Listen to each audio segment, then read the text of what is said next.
and gentlemen, boys and girls, good evening and welcome to the TCL Chinese 6 Theaters.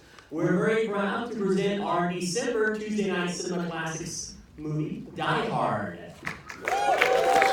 Now, before we begin, we're going to have a short 30-minute Q&A and we'll go into the movie, but if you'll please give a big welcome to the writer of Die Hard, Steve Souza, and actor Dennis Hayden.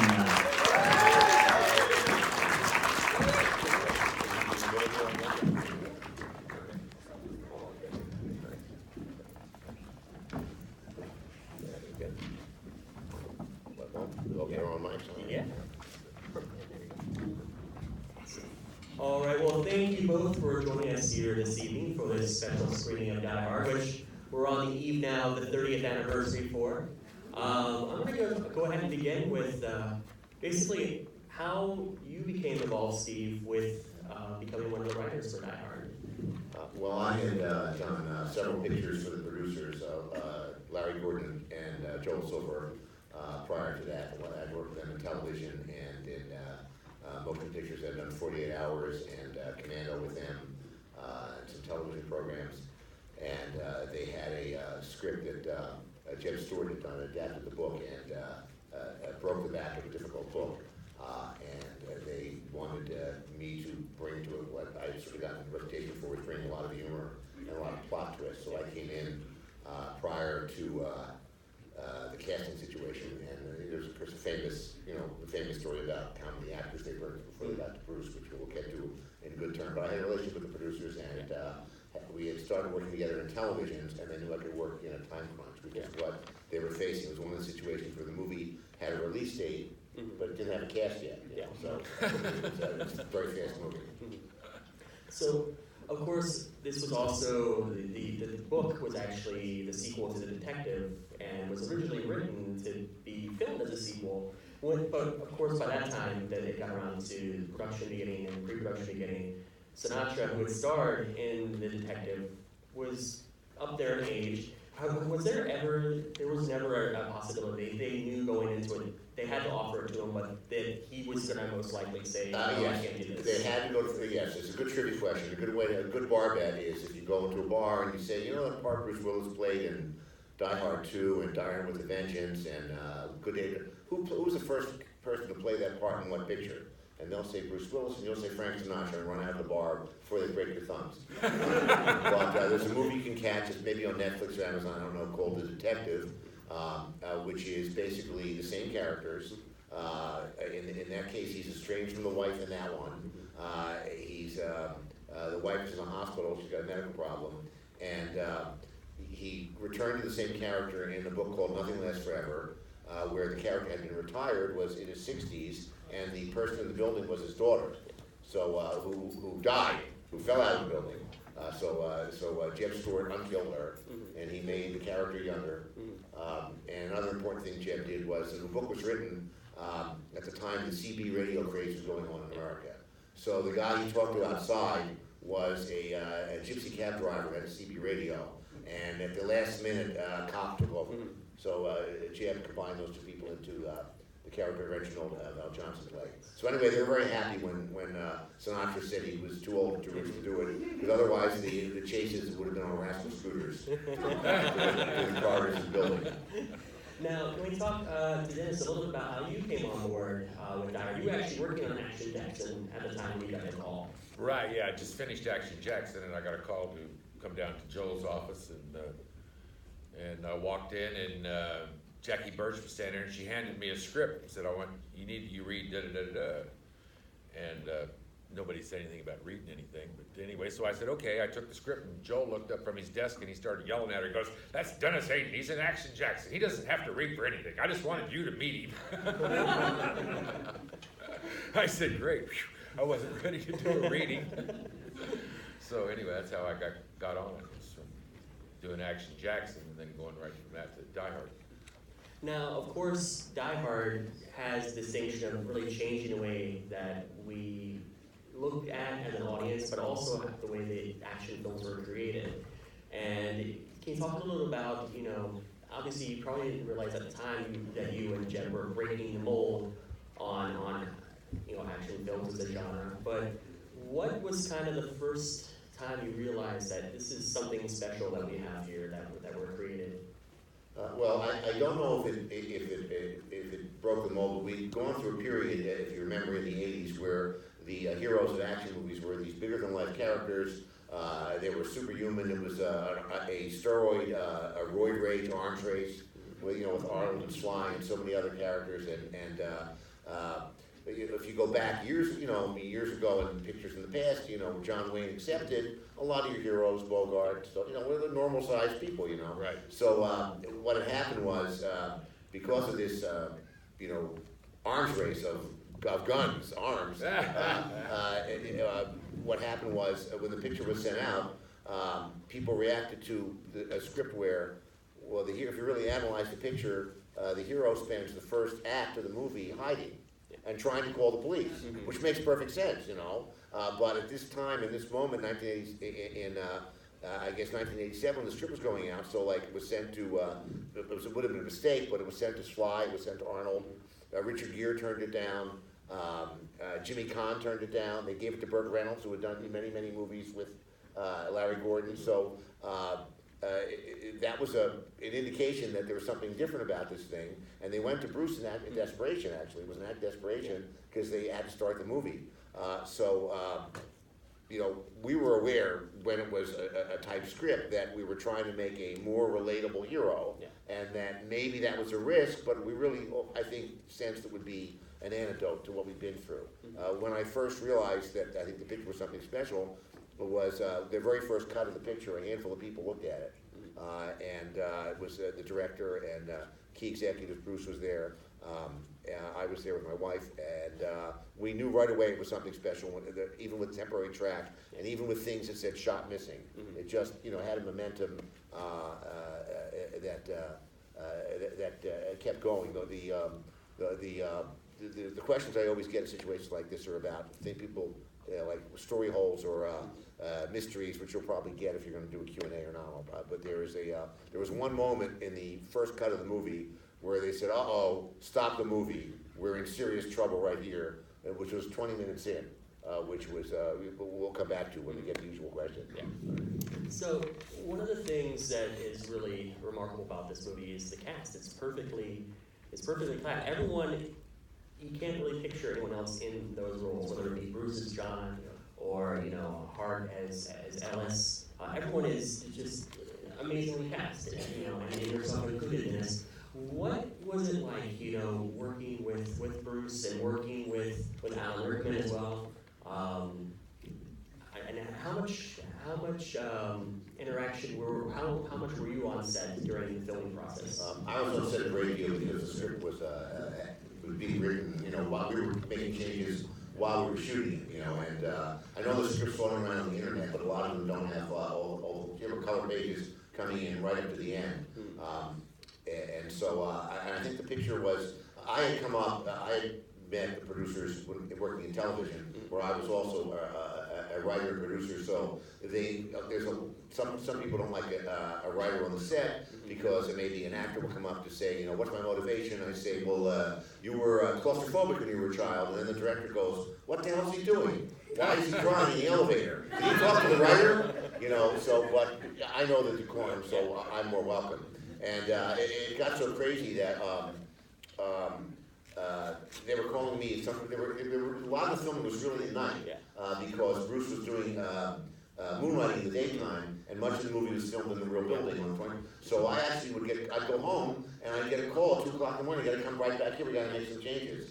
It was very much like like the experience you guys, if you're filmmakers. It was that kind of, and there's an energy and a dynamic. And one of the best things in the movie, a couple things, the things that Bruce says when he's calling the ducks, we were actually doing, I was making up stuff, I was down below him, making up lines, and he was ad-libbing. Because what happened was, that was the 2 o'clock in the morning call, Joe was saying, you gotta get over here right away. These idiots built the air ducts were normal size. And what happened was, they built like the air duct to a normal size, which meant it was almost impossible for Bruce Willis to crawl through it.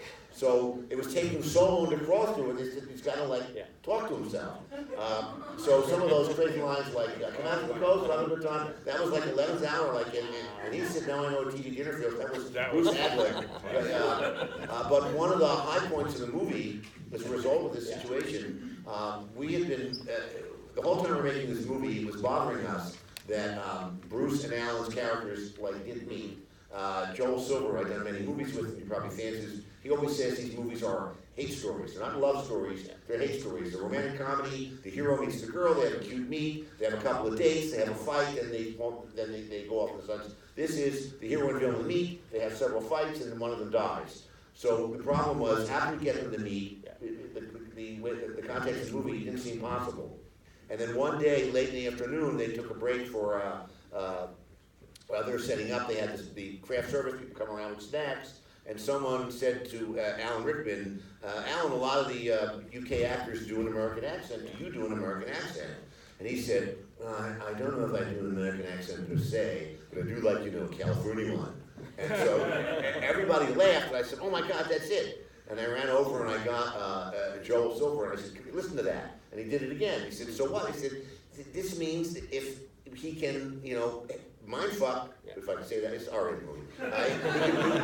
He can mindfuck Bruce. Bruce only knows him as a voice on the radio. So he went and got John McTiernan, and John's a meticulous planner. He went to AFI as a screenwriter, not as director, so he likes to, and he goes, no. And he saw him kill Tagagi. So I said, did you shoot that yet? So he turns to the first AD and says, when did we shoot that? He said, we shoot that tomorrow. And he said, okay, let's go look. I said, is there a way that scene can be staged where Bruce can't see who pulled the trigger? So we walked over to the set of the boardroom, and John McTiernan walked around with the, like this, and finally he said, okay, if we move this table 45 degrees, and it has a big leg, then Bruce could be, and so the crew starts, and says, no, wait a minute. First bring me the scene, we're not like changing the whole thing. So they evicted somebody from they went to the nearest office of the soundstage, literally walked to the nearest building and said, you get out, and sat me down at that person's computer, or whatever they did for a living, and about in an hour and a half I wrote the scene, and I brought it back. And McTiernan said, all right, great, we'll do that. And so, had I not been on the set, that moment would have happened, and they never would have met, and the movie would have been a week before. And then, so can you talk a little bit about working with Bruce and working with Alan, some of the other cast members? Oh, it was smooth. Bruce was just like, it was like going to work with a comedian every day. And it was like, when he walks in, he's got this, I call it a shit-eating grin. You know what I mean? It's like, he's got this, there's just something funny gonna come out of his mouth, or he's just gonna look at you and you're gonna laugh. I mean, he's just that kind of a guy. He was a lot of fun to work with. He would get up and do stand-up, like on a stage like this, and we'd be hanging around. He'd get up and start doing a stand-up act while we were waiting for setups, and stuff like that, keep everybody entertained. One day I was sitting there, and I guess Stallone had been over at Joel's office, and he was showing him all the cuts for Die Hard, for Action Jackson, and I was like 3/4 of the trailer, it was me. And so Stallone walks over to the stage, and we're sitting on the steps of the stage, and Bruce is sitting there, and I'm sitting there, and 4 or 5 other guys, we're just hanging, and Stallone walks in with Joel, and he looks over at me, and he recognizes me because he just saw me on the trailer, and he goes, hey. And I looked up and I went, hey. And he walks by, and Bruce looks over at me and he goes, you know Sly? I went, hey. And that was always, and Alan was the same way. He was a real smooth character too. He was a lot of fun. And I stayed in touch with him. Would call him over in England and stuff like that. And we were going to do a film together, and I was doing a movie once, and he was doing a movie once. We could never get together, so it was kind of a shame because we both wanted to work together again. He wanted me to do Roadhouse. He went over and told Joel, he goes, there's your guy for Roadhouse right there with Patrick Swayze. And then, so they put us together, and they put us in the same room together with the new director, and he's about 3 feet shorter than me, and they went, "Oh, that ain't gonna work." That was Rickman's first role, first movie role. Yes, Yeah. exactly. He was theater man up until Yeah. that point. I came from theater too. So one of the things, we already talked about how, the addition of the meeting between Alan and Bruce. Was there any other major changes throughout the course of production from how the script was when you came on board and what ended up on screen? Like I said, I was working on the script all the way through the picture. One of the things that happened when I first came on, they said, listen, we want you to meet Bruce, just so you get to know him, but he is burned out from the constant changes and rewrites that come constantly on Moonlighting. So just, tell him that's not gonna happen here. So I go to meet him, and we hit it off, and he's, I guess he's like 5 years younger than me, he's the same age as my younger brother. He is from, I think it's Egg Harbor, New Jersey, which is about 20 minutes from Atlantic City. My parents had a house in Atlantic City, so we started talking about going under the boardwalk and all the things we do and playing Narnia. So we hit it off, and we're talking about the TV programs we watched when we were kids. We mentioned Roy Rogers, which is how Yippee-Ki-Yay Motherfucker came in. Right. That actually was. So he says, you're a funny guy. We should do this script. Why don't we make this script funnier? And I go, oh, well, they said, that you didn't want. He says, fuck that. No, I mean, let's go for it. So he gave me so I went back and said, he's open to changes. And as I said, Joel always believes in putting as much comedy into these movies as you can, because you can always take it out. And after the first test screening, if you can take a joke out, but you can't put them in. Although we do that sometimes. Sometimes in desperation, we'll be in post-production, and the actor's head is turned away from the camera, and you can change the line. One of the most famous lines in movie history was done that way. Louis, I think, this would be the start of a beautiful friendship. After they finished Casablanca, they said, we need one more thing. And they said, wait a minute, their backs to the camera. So that's done more often than not. But the one big change that happened is the whole time we made the movie, we were saying, how are they going to get away? So at very late in the picture, I wrote the speech where he says, if you steal $600, they'll forget about you, but if it's 600 million, they'll hunt you to the ends of the earth. So we had to pretend to be dead. But that still wasn't, that explained why they blew it up, but it didn't explain how they're getting away. So about 2 weeks before the movie wrapped, Larry Gordon said, we got to solve this problem. I think it's, I looked at the movie a couple times as it's being assembled. What are we going to do? And I said, look, I'm desperate enough, I'm going to steal for myself. I did a TV movie pilot several years ago, only aired once. At this time it wasn't on Blu-ray, called The Spirit, which was the Will Eisner comic character, and I did a low-budget TV movie, which on IMDb is higher rated than the $50 million Anyway, I said, and that was a cartoon, really, basically. And the villain in that was so evil, she was going to blow up the children's hospital and escape into chaos in a fake ambulance. But nobody saw that, nobody remembers it. Let's do that. And they started, that's it. So they went up, they painted up an ambulance, and the scene where Argyle sees them roll the ambulance out, and everyone, without any dialogue, everybody seeing the movie sees, they were going to escape in a fake ambulance. So now we have the pictures finished, we have the first cut, which I mentioned earlier, and he gets off the airplane, he has the giant, the same stuffed teddy bear that's in Red October. John McTiernan must have saved his teddy bear. And Bruce goes to the airport, he meets Argyle, he goes into the building, and then the bad guys arrive in the Pacific Courier truck. And they pull in, the back of the truck gets up, they all walk out, and that's when John McTiernan said, oh shit. Because when they come out, you can see there is no ambulance in the truck, because we hadn't thought of it when we filmed that scene. So originally, when they got out of the truck, Alan Rickman said in German, gentlemen, synchronize your watches, and they all set their watches in a little beep. And as he killed people, remember he says they have, I think the European, this is the best IDs I've ever seen, right?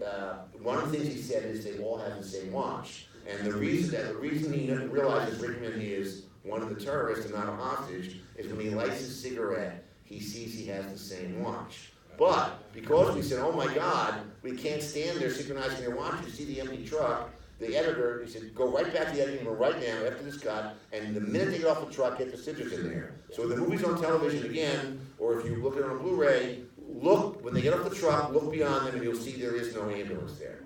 So because they didn't synchronize their watches, we didn't have Bruce notice the watch on everybody. He notices the first guy's watch, which plays as a joke for the audience. You'll see it tonight. When Bruce takes the cigarettes, he looks around, and it's a laugh because he's a cop, he should steal the cigarettes. And then he looks at the guy's watch, which is another laugh, and you figure, okay, he's drawing the line and stopping the watch. But actually, each dead guy, as he killed him and searched him, he noticed the watch. And when he says on this to Dwayne, they all have it's the best IDs they've ever seen, their labels are cut out of their clothes, and they're from Europe, and they all have the same watch. And he says he could be a bartender for all we know, which is the line I put in there because Bruce had been a bartender. So these are two significant things that are a result of the engagement. Let's put on a show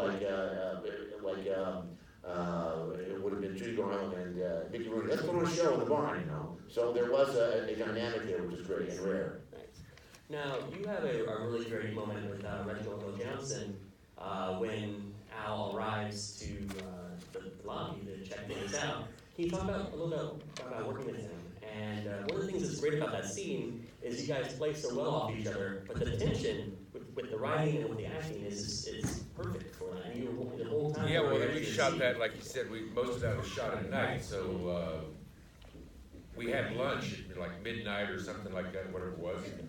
Reginald and I walked back over to the set, and John was there, and they had it all set up, and John says, looked around, and Joel wasn't there, nobody was hurt. John goes, let's film one. So we just walked through and did that scene. Yeah. And we got done, and at the end of the scene, whatever it was, John said, that's great. There's no sense shooting another one. You know, that was like everything was shot several times. We shot that one time, so then Joel shows up and goes, okay, we're ready to shoot this. And John looks at him and goes, we got it. He goes, what do you mean we got it? He goes, we got it, we shot it. So they went over, they pulled the monitor up, and they sat there and looked at the monitor, and Joel went, okay, next. So that went, so that was really smooth. Reginald and I kind of just took his dialogue and just had fun with it, And that's what's great about a great writer like Stephen, because the dialogue and everything in the movie just rolls off. It doesn't, it's not difficult. You don't have to read it 10 times to figure out what the fuck is he thinking about. You know what I mean? It's there, and it's smooth, and it's funny, and it's just, it's just good professional stuff. Well, thank you. And I'm going to open up to you guys in just a second here. I just wanted to also mention too, one of the things that differentiated Die Hard was, of course, also that so much importance was placed on Hans, and that's something you really didn't see a whole lot of in action movies or in movies in general with the bad guy, with the villain.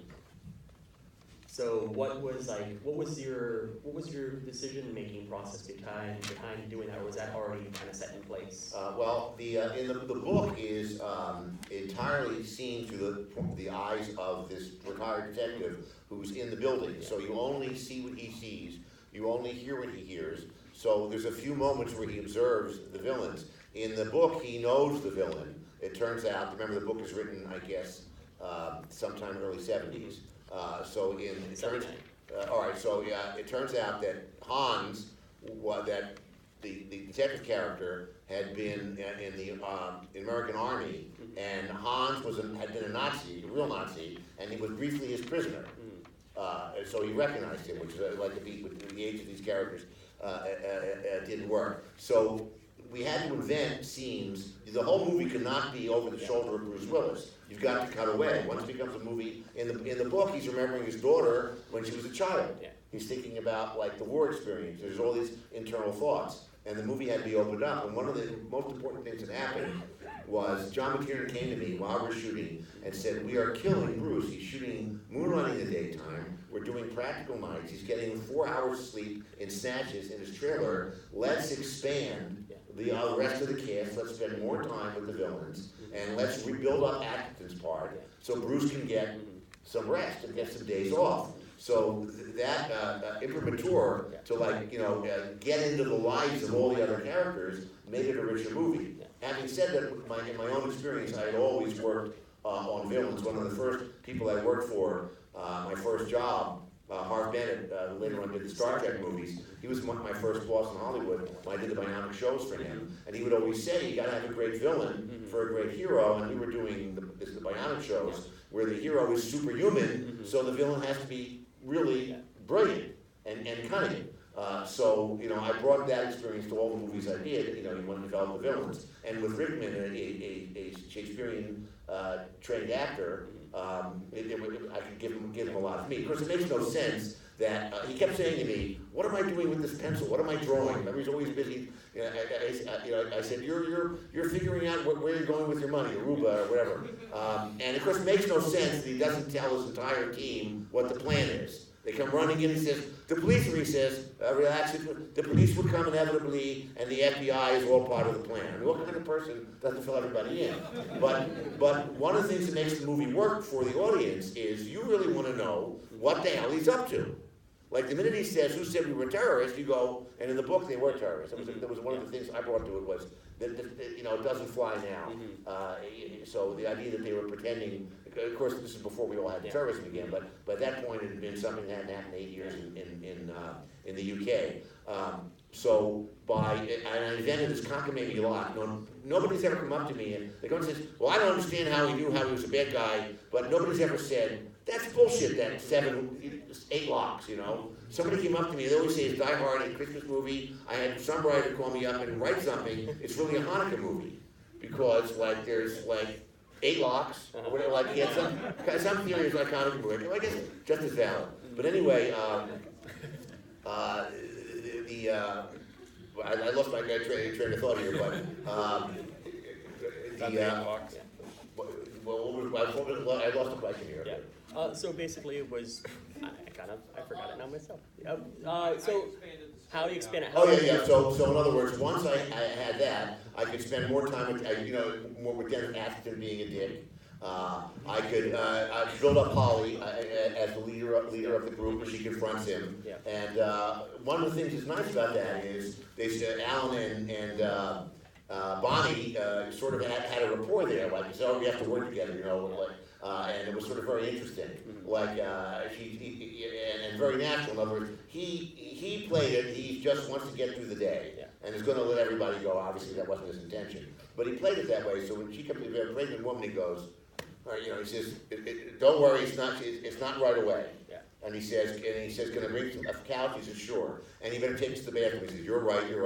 He says, "You're very efficient. You know, who put you in charge? You did. You killed my boss." So they had like some nice stuff together. Nice.